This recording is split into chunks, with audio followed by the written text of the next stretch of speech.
Bon, je suis content et honoré de vous avoir là.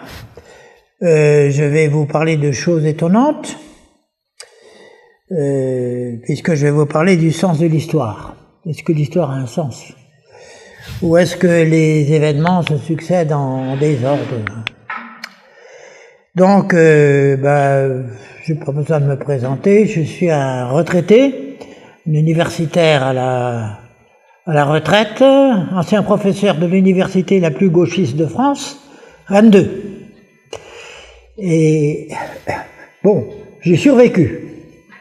Heureusement pour eux d'ailleurs, parce que je ne suis pas du tempérament à tendre à la joue quand on me donne une gifle. Mes étudiants m'ont toléré, donc ça s'est assez bien passé grosso modo. Alors, je vais résumer avant de commencer ce que je vais dire. Est-ce que l'histoire a un sens? Moi, je ne vous demande pas d'acte de foi.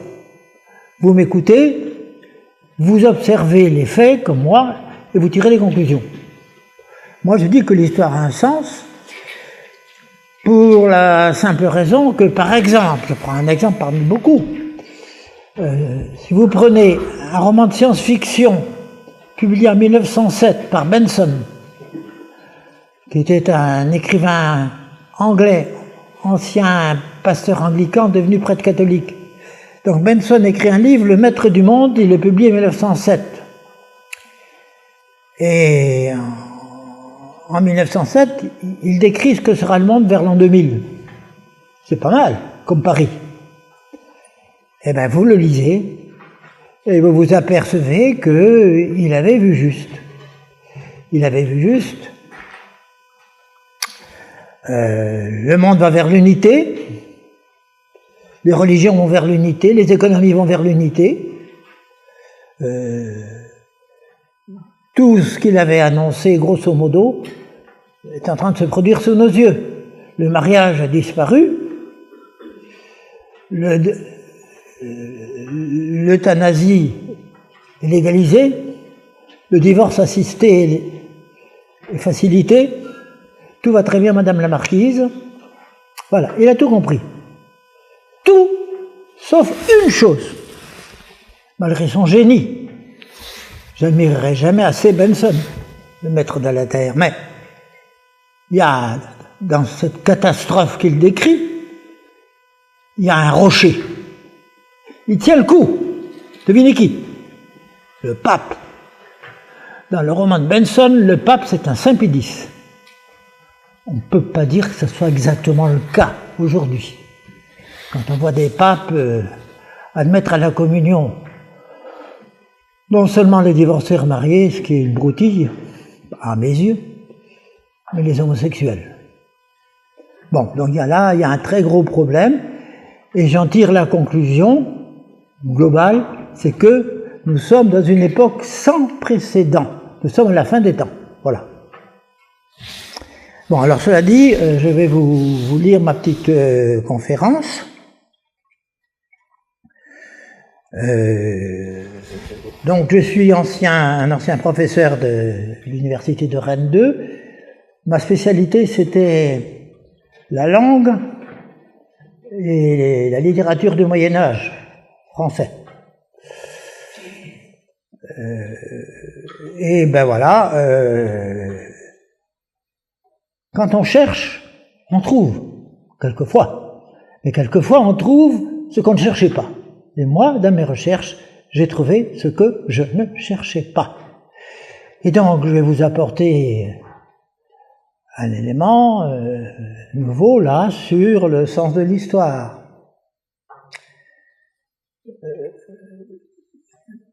Mais encore une fois, je vous recommande la lecture du livre de Benson, Le Maître de la Terre. C'est l'an 2000, annoncé en 1907. Et ce qui est extraordinaire, c'est qu'un contemporain de Louis XIV qui aurait lu cet ouvrage n'aurait rien compris. Mais vous comprenez. Parce que ça se réalise sous nos yeux. Bon, après cette introduction qui peut-être était inutile parce que ça va peut-être entraîner des répétitions, j'attaque mon sujet.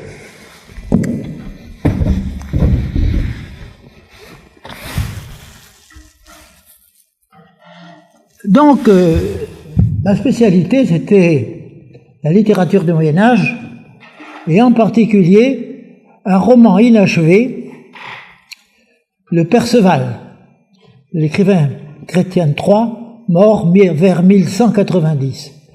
Or, ce roman a une particularité, c'est qu'il est inachevé.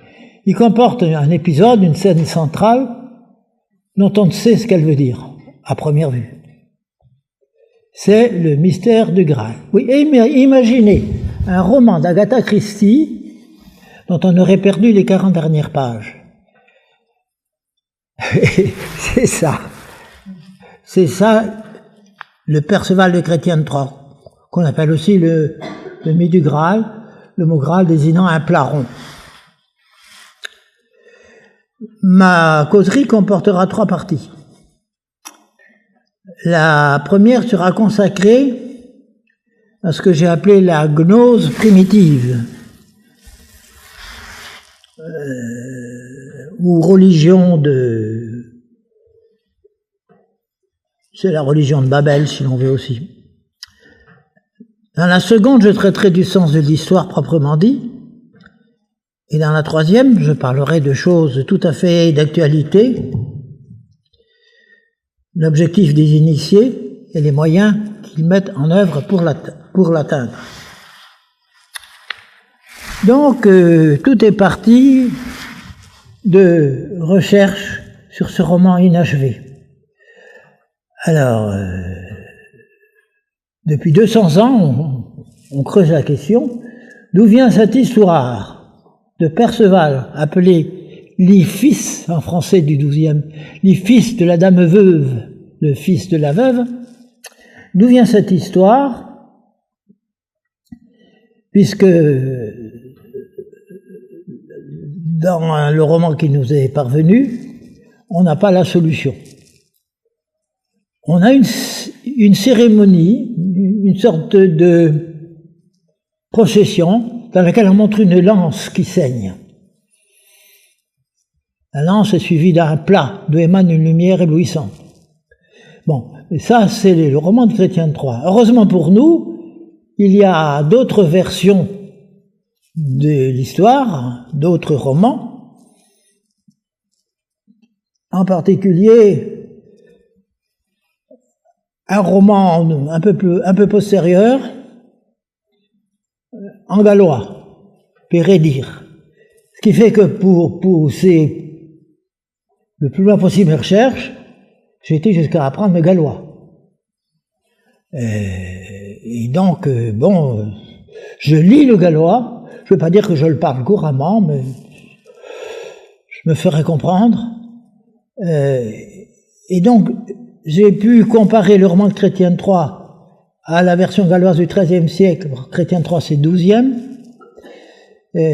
qui s'appelle Pérédire. Et de là, je suis arrivé à la conclusion, après d'autres d'ailleurs, que l'histoire était d'origine celtique. Et le fait que j'ai étudié le gallois, ça montre bien que c'était celtique, évidemment. J'ai étudié le gallois, mais ça m'a été rendu assez facile par le fait que je connaissais un peu le breton. Et donc, quand je suis fatigué, on sent tout de suite que j'ai un problème avec la langue française, pas. Et oui, j'ai été élevé dans un milieu bretonnant, mais malheureusement, mes parents, croyant me rendre service, ne m'ont pas appris le breton. Donc j'étais en plein dans le breton, mais je ne le parlais pas. Je l'ai appris après, mais je ne le parle pas comme quelqu'un qui l'aurait appris naturellement. Et donc, j'ai cherché du côté celtique pour voir s'il n'y aurait pas une histoire qui ressemble à celle de Perceval, grosso modo le fils d'une veuve qui venge la mort de son père assassiné. Et j'en ai trouvé dans le domaine celtique, et dans d'autres domaines aussi.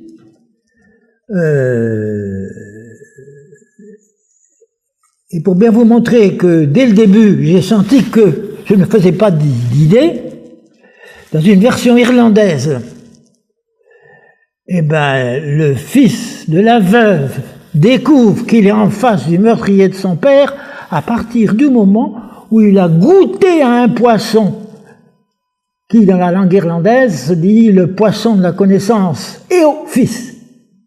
Ah, tout de suite là, nous sommes dans le domaine symbolique. Attention, cela nous conduit à l'idée que les mythes sont peut-être des récits symboliques qui transmettent quelque chose de caché. Vous voyez? Bon.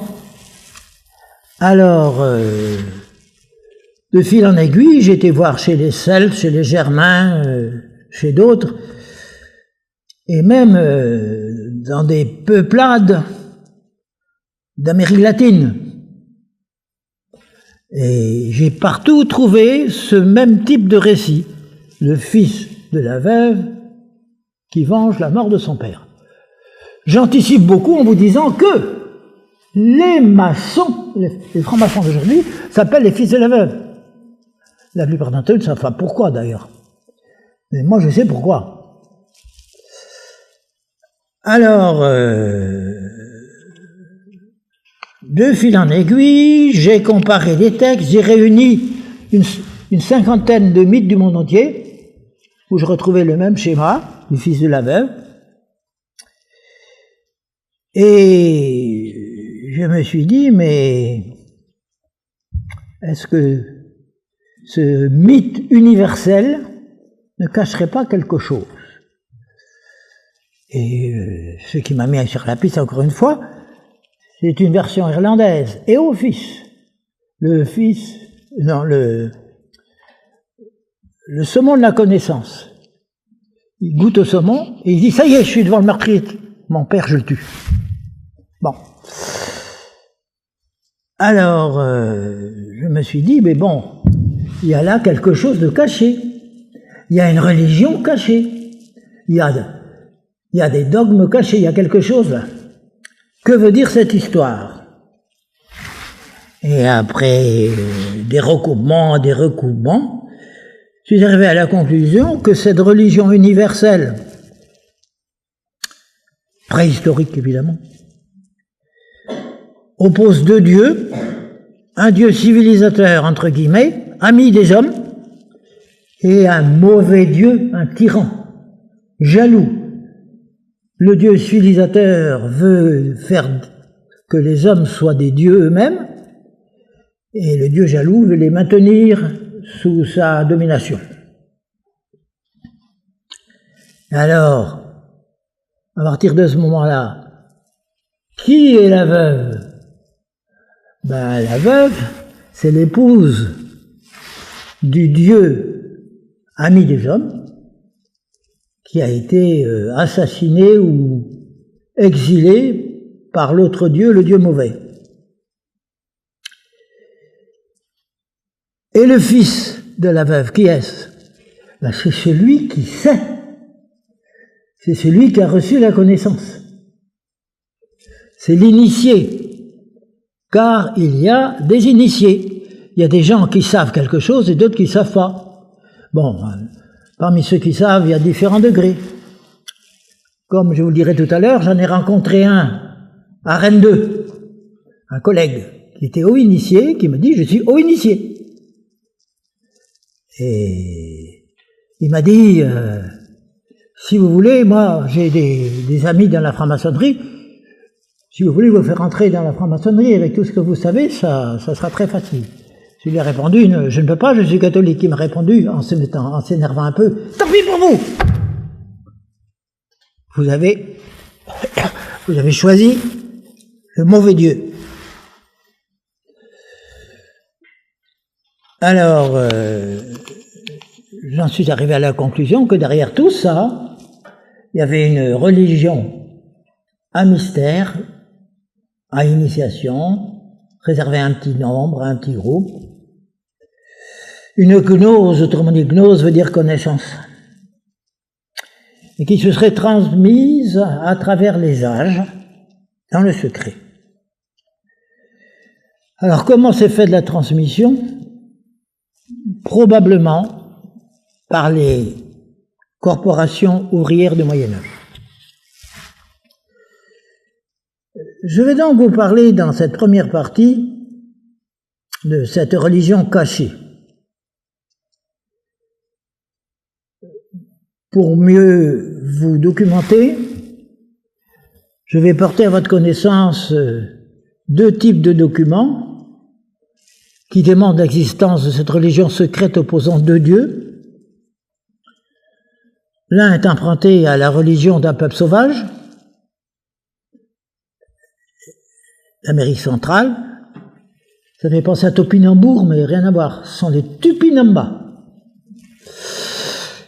Et l'autre est un document iconographique, c'est une image que je vais vous montrer. Occupons-nous d'abord de la religion du peuple primitif. Il s'agit d'un mythe, donc, emprunté à cette religion, et qui fut recueilli au XVIe siècle par un pionnier de l'anthropologie. Alors, dans la mythologie des Tupinamba, apparaissent deux jumeaux, dont le rôle est presque aussi important que celui du dieu civilisateur, puisqu'il y a deux dieux. Ces jumeaux ne sont pas nés du même père. L'un est le fils de Mahir-Ata, le grand dieu civilisateur. L'autre est né d'un mortel. Mais ce sont deux demi-frères, leur mère est une mortelle.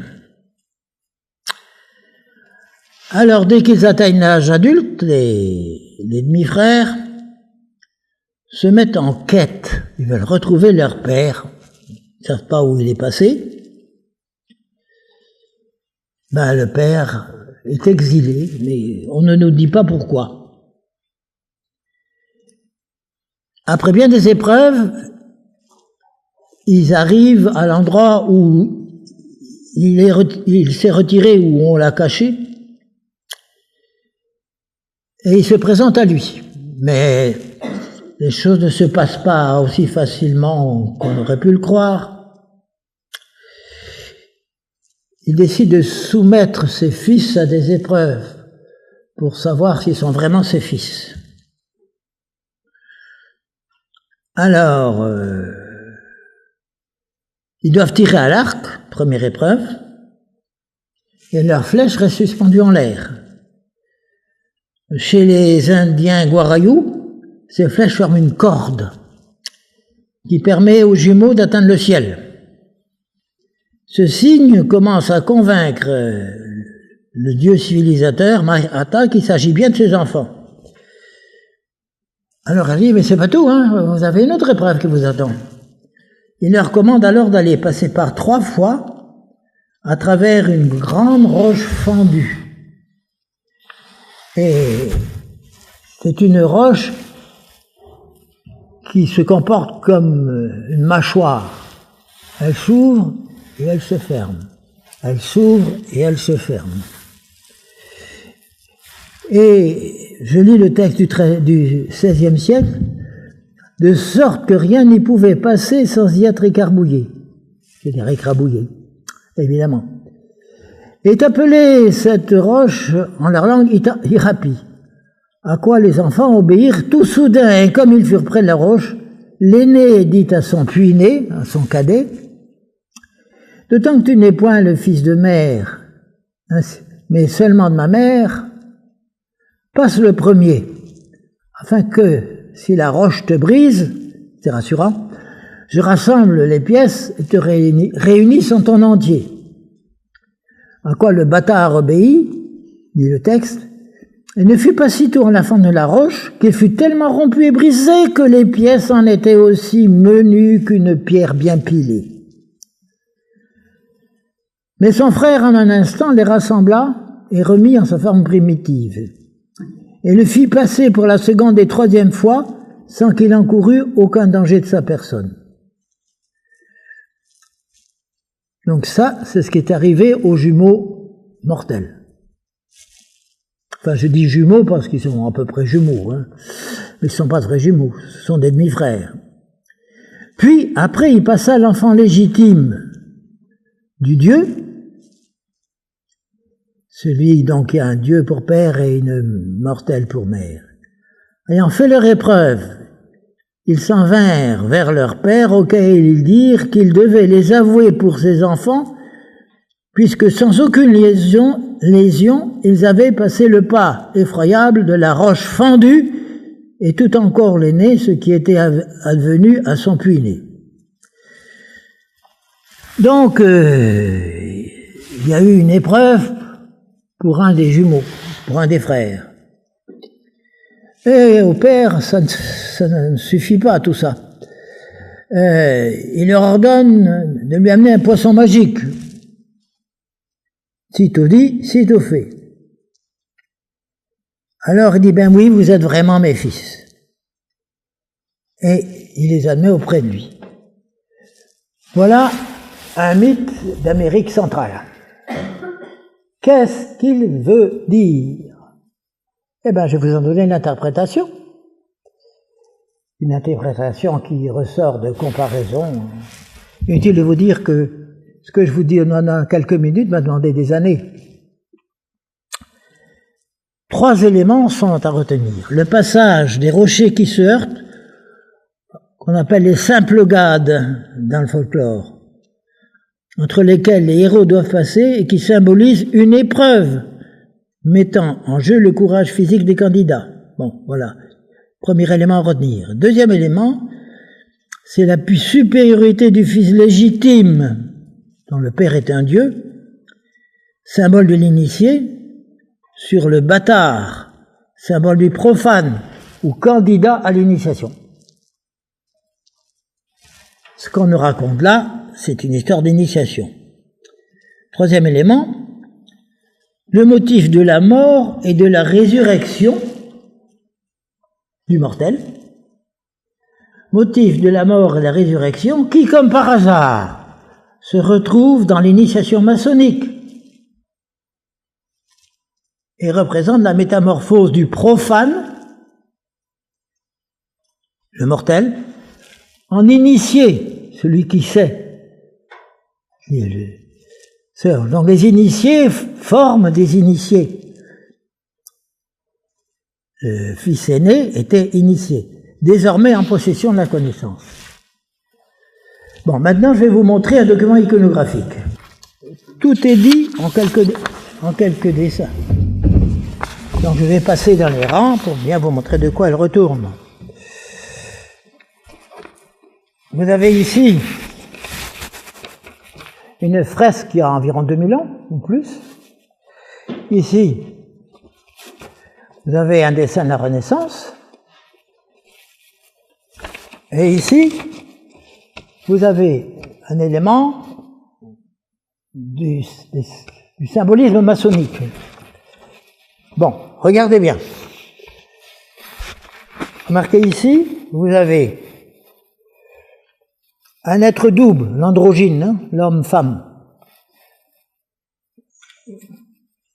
qui se termine par une queue de serpent. Et au-dessus de l'androgyne, il y a, devinez quoi? Un compas et une équerre.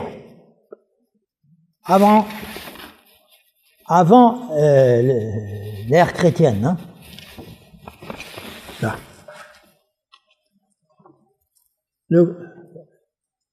Voilà le compas. Et l'équerre est ici, avec le fil à plomb. Donc je ne vous ai pas fait venir pour vous raconter des histoires en disant « Croyez ce que je vous dis ». Non, moi je m'appuie là-dessus. Hein. Ce sont des documents séparés par des siècles. Et donc, au milieu, qu'est-ce que vous avez? Vous avez l'androgyne, l'homme-femme, le compas et l'équerre, bon, c'est du XVIIe, XVIe ou du XVIIe siècle, le compas et l'équerre, vous voyez? Mais regardez, l'androgyne, il est sur une boule qui représente l'univers, la Terre. Et cette boule, elle contient des chiffres, des figures géométriques. Tout ça est à interpréter. Et l'androgyne, qu'est-ce qu'il fait? Il piétine un monstre qui crache le feu. Qu'est-ce que ça peut bien vouloir dire? Et tout est là. Le secret des initiés, il est là. Il suffit de décrypter les symboles. Regardez la Terre. Elle a des ailes. La boule, elle a des ailes. Elle vole de ses propres ailes. Tout est dit. En effet, voilà ce qui est dit. Le Dieu civilisateur, représenté par l'homme-femme, l'androgyne, montre le compas et l'équerre à l'humanité. Il montre le compas et l'équerre à l'humanité, les instruments de la technologie, pour que l'humanité puisse se délivrer de la matière, puisse dominer la matière. En effet, la matière répond à des lois scientifiques symbolisées par les chiffres et par l'image. Et la matière, elle vole de ses propres ailes. Donc, si les hommes travaillent à développer les sciences et les techniques, ils arriveront à se débarrasser du Dieu mauvais, le monstre. C'est-à-dire, j'anticipe, le Dieu de la Bible. Car tout est inversé. Et alors, ici vous avez un élément de la symbolique maçonnique. Vous retrouvez la corde avec ses nœuds. Vous retrouvez le compas et l'équerre. Et vous retrouvez les deux colonnes maçonniques, la masculine et la féminine, et Joab et Jacquine, comme tout à l'heure, ben oui. On retombe toujours sur la même chose, le Dieu civilisateur et son épouse, la connaissance. Le message est le même. Le message est le même. L'humanité peut se délivrer de Dieu en développant les sciences et les techniques. Voilà pourquoi, dans la symbolique maçonnique, le compas et l'équerre, depuis le début, sont présents. Je dis depuis le début, en Chine, hein. Donc, il y a une tradition secrète que je vous ai dévoilée. Maintenant, vous êtes tous et toutes de hauts initiés. Bon, alors, ce dessin du XVIIe siècle, c'est un dessin alchimique. L'alchimie, c'est une science ou pseudo-science qui a pour but de transmettre à une poignée la tradition secrète que je vous ai présentée. Bon, la tradition maçonnique, bon, vous la retrouvez là, comme quoi on peut passer un message avec des symboles plus ou moins différents. À quoi alors, petite parenthèse, sachez bien qu'il existe des gens qui savent et des gens qui ne savent pas. Donc vous, en entrant ici, vous étiez des gens qui ne savaient pas. Et maintenant, vous savez. On peut se demander à quoi ressemblent, de façon concrète, les initiés qui, cachés derrière les lois et les institutions des États, conduisent l'humanité à sa perte. Je dis à sa perte parce qu'elle nous conduit, cette tradition nous conduit à l'univers décrit par Aldous Huxley, dans Le meilleur des mondes. On libère tout le monde, plus d'obligations. Les parents sont libres, les enfants sont libres, tout le monde est libre. Il n'y a plus de famille, il n'y a plus rien. Que le plaisir. Eh bien, à quoi ressemblent les gens qui travaillent à cet idéal? J'en ai rencontré un. C'est le bon Dieu qui l'a voulu, moi je ne le cherchais pas. C'était un collègue de Rennes 2, un savant. Je pense qu'il est mort maintenant. Comme on dit en breton, doué des bardonneaux. Que le bon Dieu lui pardonne. Je l'avais consulté à propos d'analogies que j'avais relevées entre le mythe grec d'Athéna et un mythe du Caucase, où apparaissait une déesse civilisatrice appelée, je vous le donne en mille, Satana. Et je trouvais des analogies entre le mythe du Caucase et le mythe d'Athéna, à l'origine épouse du forgeron Héphaïstos, entre parenthèses projeté du haut de l'Olympe parce qu'il s'était révolté contre Dieu. C'est pour ça qu'il boite. Il est tombé sur l'île de Lemnos. Bon. Donc, je me dis, ben c'est drôle, c'est bizarre, Athéna, Satana, y aurait-il une ressemblance? Puis je me dis, mais mon collègue, un tel, je vais vous donner son nom, hein, ses ouvrages sont à la disposition de tout le monde, c'est Louis Pratt. Cherchez à Louis Pratt, P-R-A-T, vous trouverez. Et je lui dis, mais y aurait-il pas un lien entre Satana et Athéna? Et il me dit, oh, mais c'est bizarre, personne n'a pensé à ça avant vous. Personne. Mais c'est très intéressant. Et il me dit, mais en fait, d'après les lois de la phonétique historique, les deux formes, Satana, S-A-T-A-N-A, je suis pas sûr, mais je pense que ça se prononçait Satana. Et la forme Athéna, qui apparaît sous une forme plus ancienne, Atana, vient d'une forme indo-européenne disparue qui devait être Satana. TH. Alors moi, j'y connais rien, j'y connaissais rien. Je me suis dit, ah bon, oui, d'accord, ben ouais, ben c'est intéressant. Et alors, comme nous nous intéressions de fait au même sujet, entre nous naquit une sorte, je dirais pas exactement d'amitié, mais de familiarité, qui fit que de temps en temps, nous nous rencontrions. Et de fil en aiguille, un jour il me dit, vous savez, je suis haut initié. J'appartiens à une église cathare. Je suis au mieux avec la franc-maçonnerie. Si vous voulez, alors je crois qu'il m'a dit la Grande Loge nationale de France, mais je suis pas sûr. Si vous voulez, je peux vous y faire recevoir. Je lui dis, mais moi, non, je ne peux pas, moi je suis catholique. C'est impossible.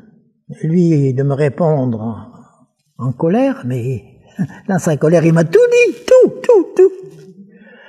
Tant pis pour vous! Vous avez choisi le mauvais Dieu. Voilà. Signé Louis Pratt. Eh oui, en quelques mots, il avait tout dit. Donc, vous voyez à peu près, grosso modo, mon itinéraire et l'existence de cette gnose qui repose toujours sur le même schéma narratif, le fils de la veuve qui venge la mort de son père. Je passe maintenant à ma deuxième partie sur le sens de l'histoire. Le sens de l'aventure humaine. Où allons-nous? Nous savons d'où nous venons, c'est déjà ça. Mais où allons-nous? Que nous réserve l'avenir? Quand on s'interroge sur ce sujet, à la seule lumière de la raison, on se perd en conjecture. Hein. C'est ici que la foi, qui n'est pas quelque chose de subjectif, mais qui correspond à quelque chose de bien concret, peut venir à notre aide. Dieu, dans la Bible et dans la tradition, nous a laissé suffisamment d'éléments pour que nous puissions nous faire une idée au moins assez précise, disons, de l'avenir. Et je vous ai dit que je me répéterai, je vous demande de m'excuser.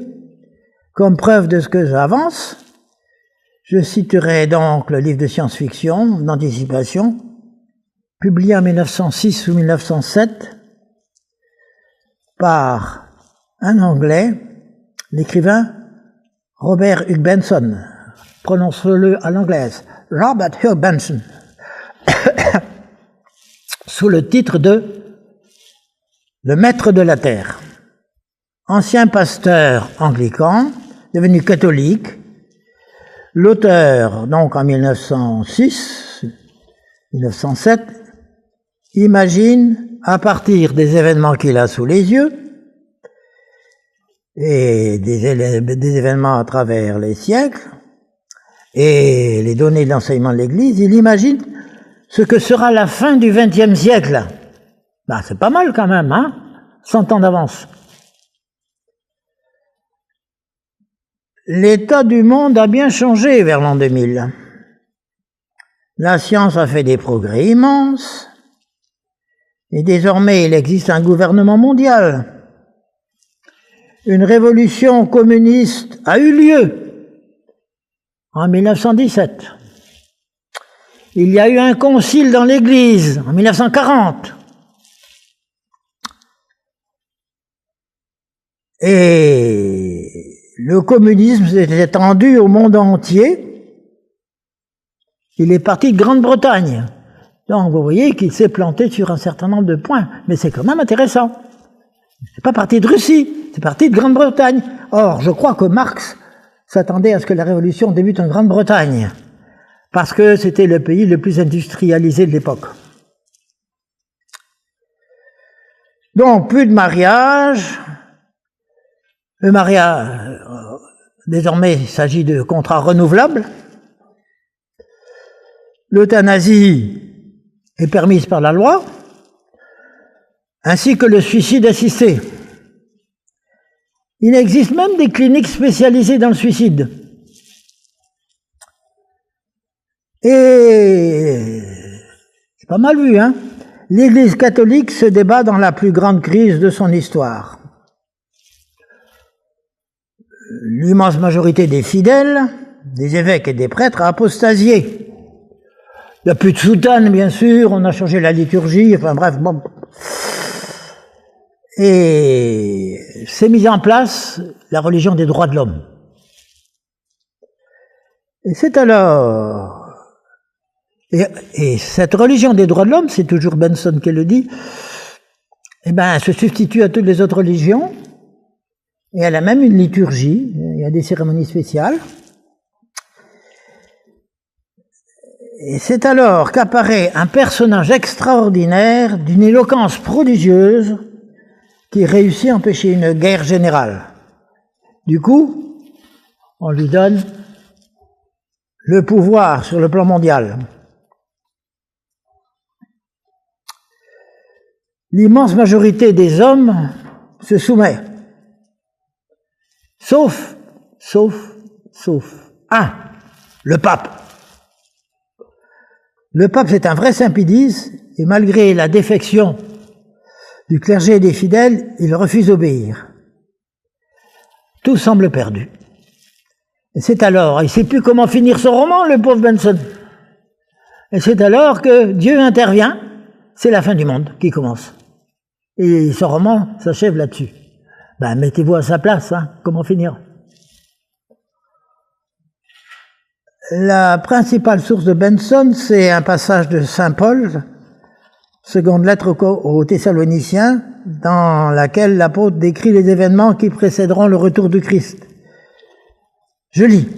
Ne laissez personne vous égarer d'aucune manière, car il faut que vienne d'abord l'apostasie et que se révèle l'homme de l'impiété, le fils de perdition, celui qui s'oppose et qui s'élève contre tout ce que l'on nomme Dieu ou que l'on vénère, et qui va jusqu'à siéger dans le temple de Dieu en se faisant passer lui-même pour Dieu. Ne vous souvenez-vous pas que je vous en ai parlé quand j'étais encore chez vous? Maintenant, vous savez ce qui le retient. Qu'est-ce qui le retient? Les théologiens en discutent encore. De sorte qu'il ne se révélera qu'au temps fixé pour lui. Car le mystère d'iniquité est déjà à l'heure. Il suffit que soit écarté ce qui le retient à présent. Qu'est-ce qui le retient? C'est ma petite idée, mais je ne vous l'imposerai pas. Alors sera révélé l'impie que le Seigneur Jésus supprimera par le souffle de sa bouche et anéantira de l'éclat de sa venue. Imaginons un contemporain de Louis XIV lisant ce texte. Pour lui, il restait enveloppé de mystère. Il était impossible d'imaginer que la France, très chrétienne de son temps, deviendrait ce que nous savons.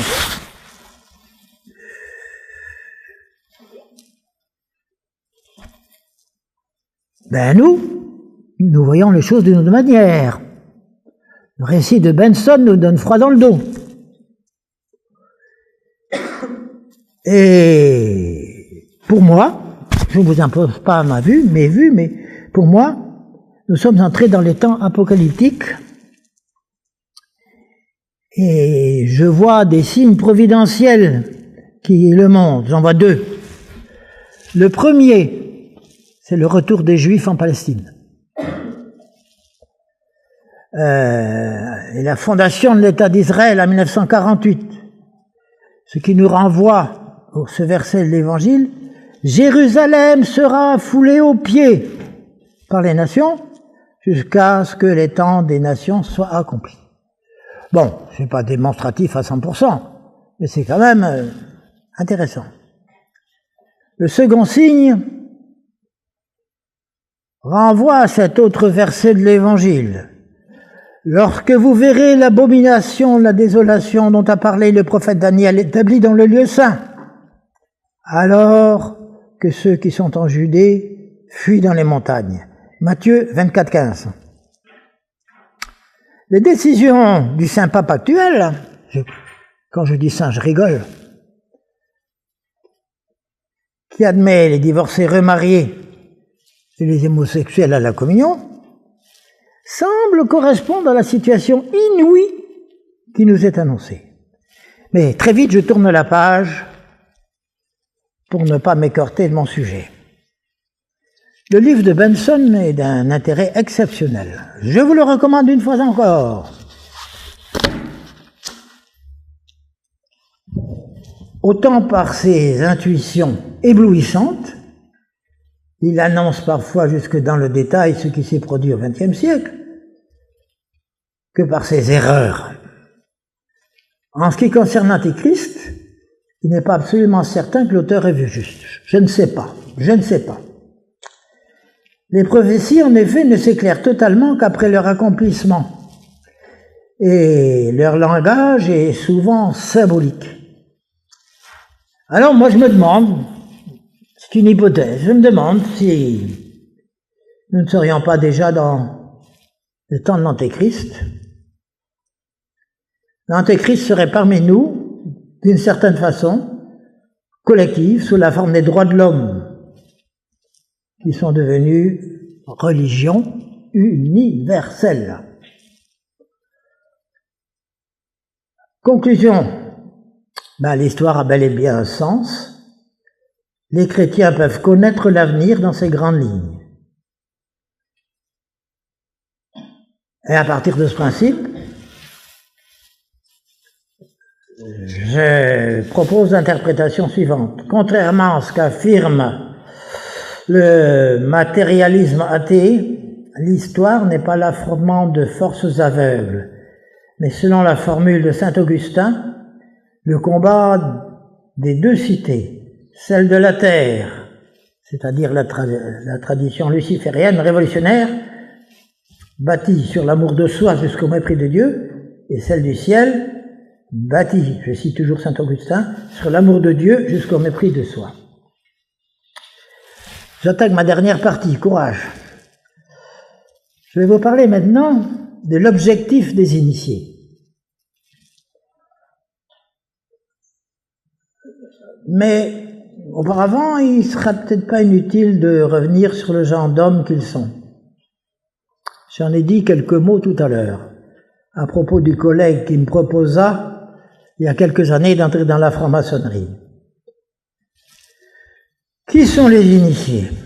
Eh bien, contrairement à ce que j'ai longtemps cru, la cité de la terre, entre guillemets, pour reprendre la formule de saint Augustin, n'est pas uniquement l'ensemble des pécheurs ici-bas, par définition en révolte contre Dieu. Ce que montre la tradition concrète et secrète que j'ai découverte, c'est qu'au cœur des civilisations, il a toujours existé une minorité orgueilleuse et active, consciente de savoir quelque chose que le peuple ignore, les initiés, et qui se transmettaient et qui continuent de se transmettre des connaissances secrètes sous le voile de récits symboliques, à savoir les mythes. Autre point à noter, les dix initiés, qu'ils soient druides, chamans ou prêtres, ont une caractéristique, ils sont toujours très proches du pouvoir politique qu'ils détiennent ou confèrent de diverses façons. On comprend mieux les paroles orgueilleuses de Satan au Christ lors de la tentation. Tous ces royaumes du monde, avec leur magnificence, je te les donnerai. Si tu tombes à mes pieds pour m'adorer. Matthieu 4, 8, 9. Dans les paroles d'une prétention inouïe. Visiblement, lorsqu'il parlait, leur auteur ne savait pas encore à qui il avait affaire. Et pourtant, contrairement à sa nature, pour une fois, il ne mentait pas. Dieu, après la chute d'Adam, ayant permis que son vainqueur devienne le prince de ce monde. Cet état de choses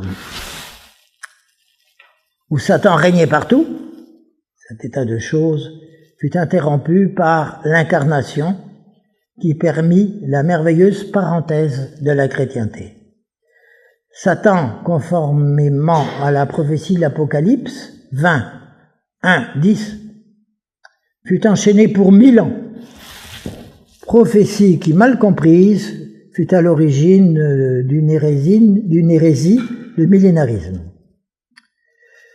Passons à présent à l'objectif des initiés qui nous donnera en partie les clés de l'histoire. Il est double, l'élimination du Dieu de la Bible, l'édification du royaume de l'homme, ou si l'on veut de l'Antéchrist. Élimination de Dieu.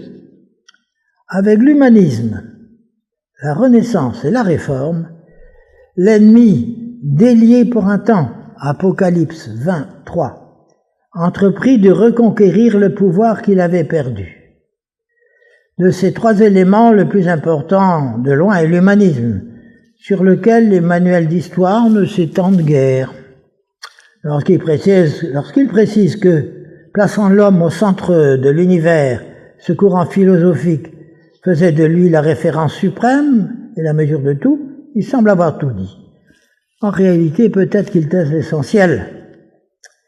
Cette nouvelle conception, en effet, avait pour implication, à plus ou moins long terme, au mieux l'oubli de Dieu, au pire son élimination. Elle ouvrait la voie non seulement à l'athéisme, mais encore, on n'en parle jamais, à l'antithéisme. Doctrine selon laquelle l'homme ne nie pas l'existence de Dieu, mais voit en lui un maître tyrannique et jaloux qu'il doit combattre et surpasser par le progrès des sciences et des techniques. Petite parenthèse, pensez à quoi peuvent bien renvoyer le compas et l'équerre.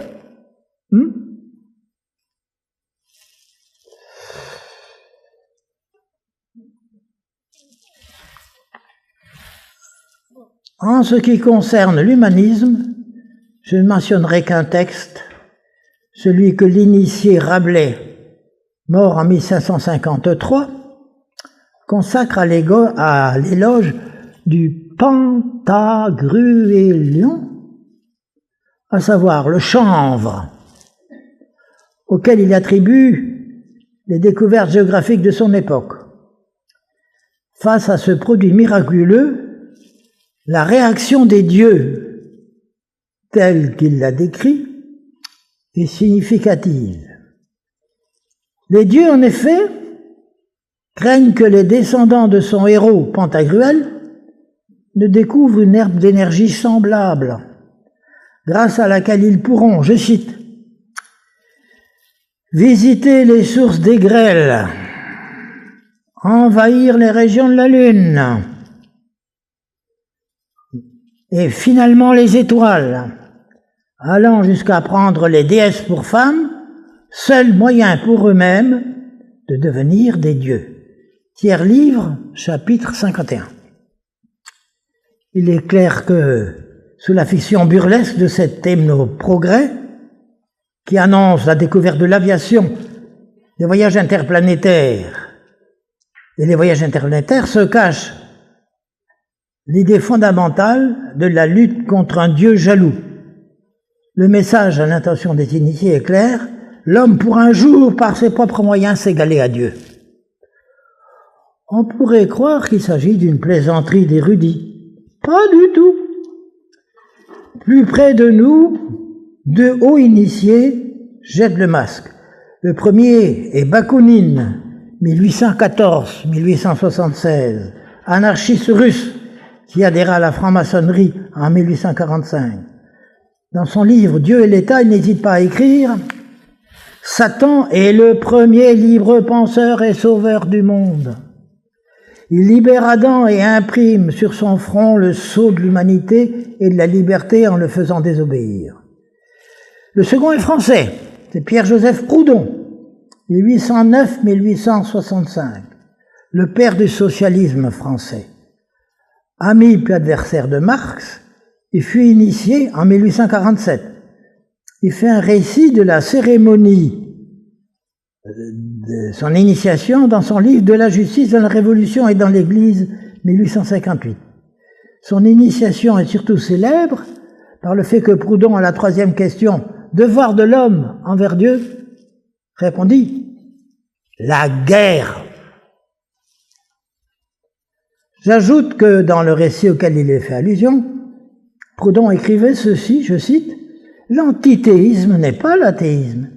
Le temps viendra où la connaissance des lois de l'âme humaine, les principes de la justice et de la raison, justifiera cette distinction aussi profonde qu'elle paraît puérile. » C'est encore lui qui s'exclamait, je cite, « Nous atteignons la connaissance malgré Dieu. Nous nous procurons le bien-être malgré Dieu. Nous arrivons à la société malgré lui encore. Chaque pas en avant est une victoire où nous l'emportons sur le divin. » Bon, le but est connu. Et alors, quel est l'objectif? Pour le moment, j'arrête là ma démonstration. Mais on voit ce que vaut l'athéisme des esprits prétendument éclairés. Ils sont manipulés. Et ici se pose une question. Quel est l'objectif ultime de l'entreprise? La réponse, elle vous est fournie par le dollar américain, très maçonnique. La pyramide inachevée, surmontée de l'œil dans le triangle, représente la nouvelle Babel que les fondateurs des États-Unis ont résolu de reconstruire, leur but étant la réunification du genre humain dispersé par Dieu.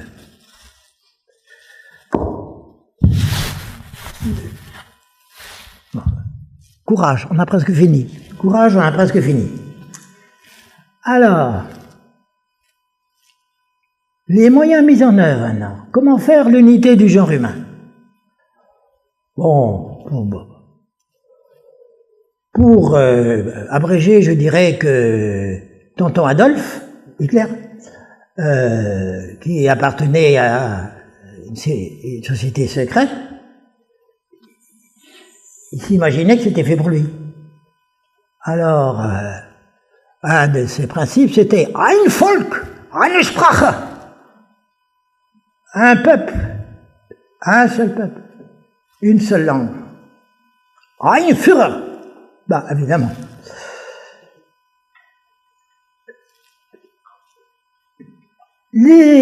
À vue humaine, au XVIe et XVIIe siècle, les initiés, ils se trompaient complètement. Enfin, j'étais absolument ridicule. Imaginez l'état du monde à cette époque-là, une multitude de nations, aux langues et aux régimes les plus divers, ça a relevé visiblement l'utopie. Or, ce projet d'unification du monde, ouvrons les yeux, il entre dans son avant-dernière phase.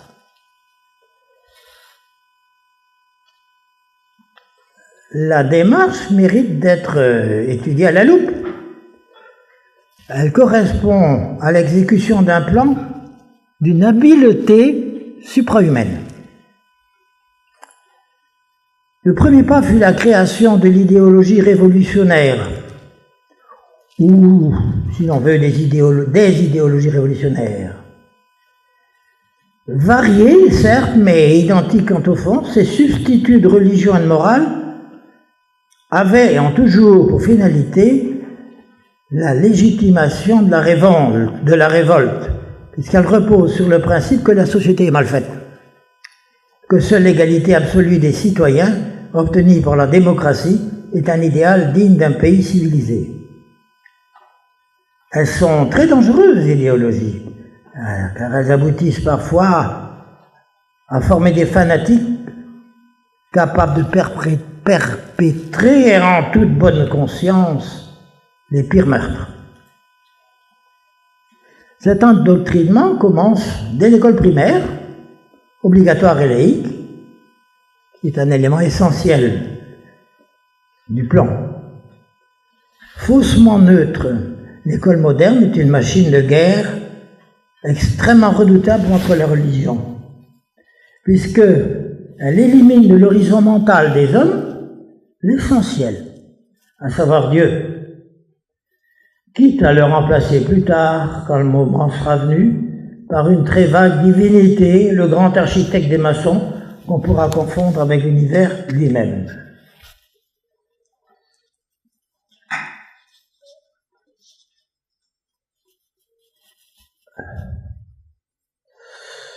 Nous avons là l'origine de ce qu'on peut appeler l'esprit moderne, entre guillemets. Son succès s'explique facilement, parce que l'idéologie révolutionnaire fait de ses adeptes des dieux, n'ayant de compte à rendre à personne. Elle a pour justification, sur le plan national, un sophisme, à savoir que compte tenu des réalisations scientifiques et techniques, l'homme moderne surpasse en intelligence et en vertu toutes les générations qui l'ont précédé. C'est fantastique. Sur ce point, je vous renvoie à l'exclamation populaire qui exprime cette conviction naïve. À notre époque, une telle chose ne devait pas être possible. La dite chose renvoyant généralement à un usage hérité du passé. Il s'ensuit que pour la plupart de nos contemporains, le système des valeurs morales traditionnelles est caduc et doit être réinventé.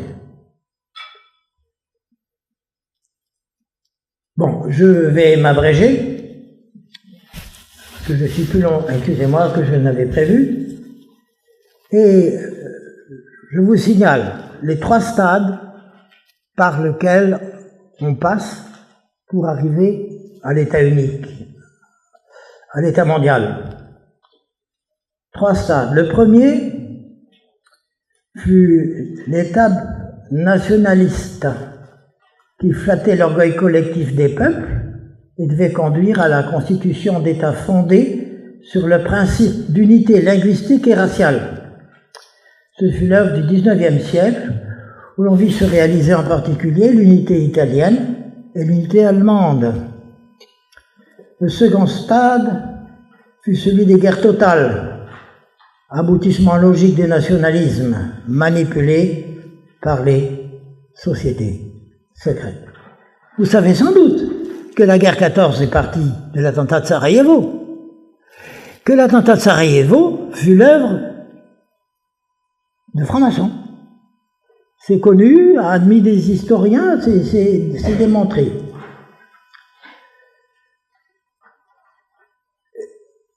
Autre élément intéressant, Napoléon III, qui était franc-maçon lui-même, ne cessa de défendre le principe des nationalités selon lequel les populations parlant une même langue et partageant une même civilisation doivent appartenir à un seul et même État. Comme c'est simple, comme c'est convaincant.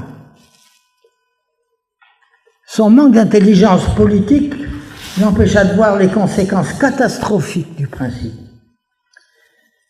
Contrairement à ses prédécesseurs, les rois de France, il n'avait pas compris une chose, qu'il valait mieux, en ce qui concernait l'Allemagne par exemple, avoir à traiter avec plusieurs petites principautés rivales, plutôt qu'avec un seul interlocuteur puissant et unifié, l'Empire allemand, dont il facilita la création. Cette erreur lui coûta son trône et eut des conséquences incalculables. De là, en effet, sortirent la Première et la Deuxième Guerre mondiale, toutes deux issues du désir de revanche des Français, puis des Allemands. La troisième étape, courage, c'est l'époque contemporaine. Elle consiste en la mise en place de super-États conçus sur le modèle américain, par exemple l'Europe, avant-dernière marche du processus mondialiste. Tout cela, du reste, est parfaitement conforme à la devise maçonnique qui définit l'action des initiés en latin solve et coagula, détruit et reconstruit. À quoi il convient d'ajouter 3 éléments sont les derniers courages auxquels on accorde trop peu d'importance. 1. La révolution industrielle. 2. La marche vers l'unité linguistique. On n'y pense jamais. L'unité linguistique rompue lors de la dispersion de Babel. Ici encore, on a procédé par degrés et de façon dialectique, en opposant la langue nationale aux langues régionales qui ont été pratiquement éliminées. Aujourd'hui, avec l'extension de l'anglais, ce sont les langues nationales qui sont en voie d'élimination. L'objectif est sur le point d'être atteint, notamment dans les pays scandinaves. Troisièmement, la marche vers l'unité religieuse, annoncée par le Concile Vatican II et sa promotion de l'œcuménisme. Beaucoup de choses donnent à penser que la hiérarchie de certains papes était acquis au complot. Alors, que sera le monde de demain ? Le terme de cette évolution favorisée par les gouvernements, les lois, les médias, l'école, la nature humaine, se laisse aisément entrevoir, à savoir l'instauration d'un régime totalitaire mondial où la famille et la patrie auront disparu. Aldous Huxley, dans une préface à son roman Le meilleur des mondes, décrit ainsi cet univers du futur. Je cite: « Il n'y a bien entendu aucune raison pour que les totalitarismes nouveaux ressemblent aux anciens. Le gouvernement, moyen de trick et de pelotons d'exécution, de famine artificielle, d'emprisonnement et de déportation en masse, est non seulement inhumain, cela personne ne s'en soucie fort, mais il est inefficace. Et dans une ère de technologie avancée, d'inefficacité est le péché suprême. Un État totalitaire vraiment efficace serait celui dans lequel le tout-puissant comité exécutif des chefs politiques et leur armée de directeurs aurait la haute main sur une population d'esclaves qu'il serait inutile de contraindre, parce qu'ils auraient l'amour de leur servitude. La leur faire aimer est la tâche assignée dans les États totalitaires d'aujourd'hui au ministère de la propagande, aux rédacteurs en chef de journaux et aux maîtres d'école. La promiscuité sexuelle du meilleur des mondes ne semble pas non plus être fort éloignée. Il y a déjà certaines villes américaines, on est en 1932, il y a déjà certaines villes américaines où le nombre des divorces est égal au nombre des mariages. Dans quelques années, sans doute, on vendra des permis de mariage comme on vend des permis de chien, valables pour une période de 12 mois, sans aucun règlement interdisant de changer de chien ou d'avoir plus d'un animal à la fois. Je cite toujours Huxley. À mesure que diminue la liberté économique et politique, la liberté sexuelle a tendance à s'accroître en compensation. Et le dictateur, à moins qu'il n'ait besoin de chair à canon, et de famille pour coloniser les territoires vides ou conquis, fera bien encourager cette liberté-là, conjointement avec la liberté de se livrer aux songes en plein jour sous l'influence des drogues, du cinéma et de la radio. Je ne parle pas de la télévision, il n'y en avait pas à l'époque. Elle contribuera à réconcilier ces sujets avec la servitude qui sera leur sort. Alors je finis, peut-on aller plus loin dans le décryptage des plans des maîtres du monde? Peut-être. Un texte publié en 1946 par le frère Riendet, souverain, grand commandeur du suprême Conseil de France. Ah, les maçons, les titres ronflants. Il a un coin du voile. Écoutez-le. La nécessité d'une organisation totalitaire du monde, d'où toute notion de primauté d'une nation sera exclue, n'en subsiste pas moins. Elle se réalisera inéluctablement à son heure, qui n'est pas encore venue, et qui ne servirait à rien de vouloir avancer, car il ne faut cueillir que les fruits mûrs. Ce passage du particulier au collectif ne sera définitivement accompli que lorsque le monde entier aura reconnu l'autorité d'un agent unique, régulateur et coordinateur universel. Écoutez bien, ouvrez grandes vos oreilles. 1946. Par quels moyens cet agent s'imposera-t-il? Probablement par la guerre, par une troisième main, et espérons-le, dernière convulsion mondiale, car l'humanité est condamnée, comme tout ce qui vit, à enfanter dans la douleur et dans le sang. Je m'arrête sur cette citation merveilleuse, qui vous fera estimer beaucoup la franc-maçonnerie, j'espère, et je vous remercie de votre attention.